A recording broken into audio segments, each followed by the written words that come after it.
Hi, I'm Father Chris Alar, the Marian Fathers of the Immaculate Conception here at the National Shrine of the Divine Mercy, and welcome to Living Divine Mercy here on EWTN. When I played high school football, our coach had us always pray to Our Lady of Victory, and it made sense because we always wanted to win the game. But is that a real Catholic devotion, or is it just some sports tradition from urban legend?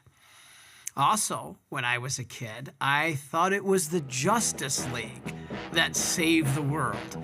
Superman, Batman and Robin, Wonder Woman, and Aquaman. Well, did you know that there really was a real Justice League that did save the world 450 years ago?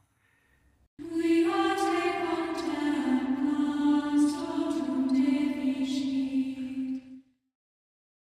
Back in 1571, the Muslim Ottoman Empire was spreading, and the very existence of Christianity hung in the balance.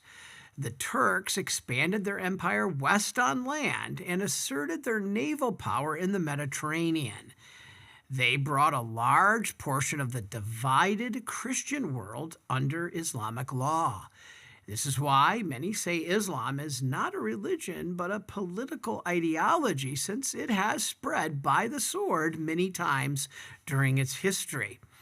But this time, three Catholic powers, Genoa, Spain, and the Papal States, formed an alliance, the True Justice League, and they called it the Holy League, and they defended Christian civilization against this Turkish invasion. Remember, the Catechism tells us there is an allowing for self-defense.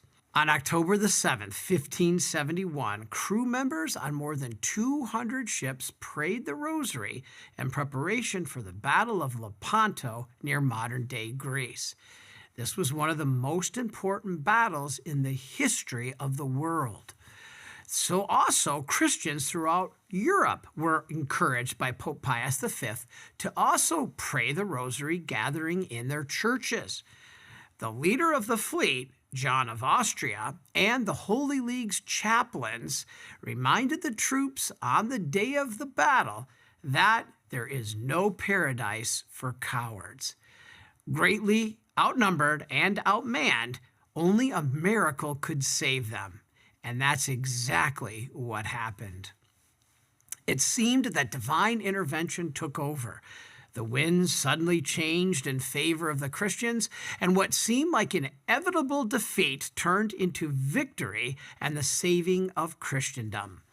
Despite great odds against it, the Christian fleet, which some historians have characterized as just a pickup group of Catholic ships, soundly defeated the Muslims. This resulted in an estimated 15,000 Christians who had been taken captive in Muslim ships, being liberated from slavery. One Christian soldier was captured, then returned to his native Spain and wrote the first modern novel, Don Quixote. This was Miguel de Cervantes, who remains to this day the supreme master of the Spanish tongue. In the history of naval warfare, Lepanto marks the last major engagement in the Western world to be fought almost entirely between rowing vessels. It was the largest naval battle in Western history since classical antiquity, involving more than 450 warships. If the Ottomans had won, there was a real possibility that an invasion of Italy could have followed, so that the Ottoman Sultan, already claiming to be the emperor of the Romans, would have been in total possession of all of Rome, bringing an end to Christianity. The Pope was so moved, he instituted a feast on this day called Our Lady of Victory. So my high school football coach was right. The reason you don't hear much of it anymore today is because later the feast was changed to Our Lady of the Rosary, because it was that prayer that they did that saved them.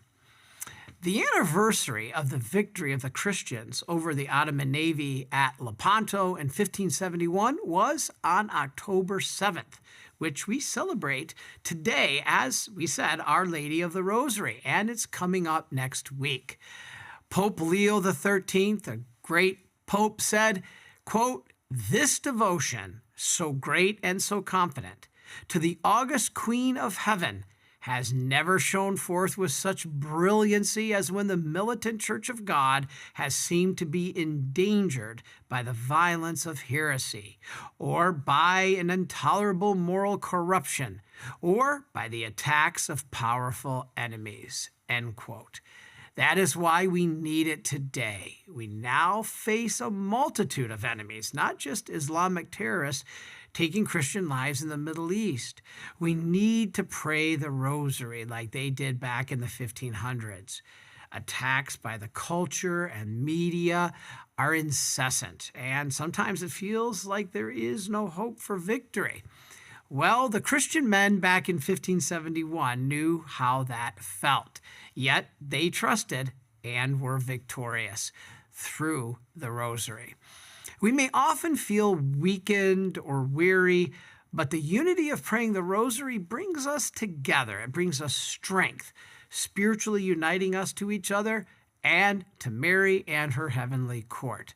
As Our Lady instructed at Fatima, pray the Rosary daily for peace. So, Our Lady of the Rosary, pray for us.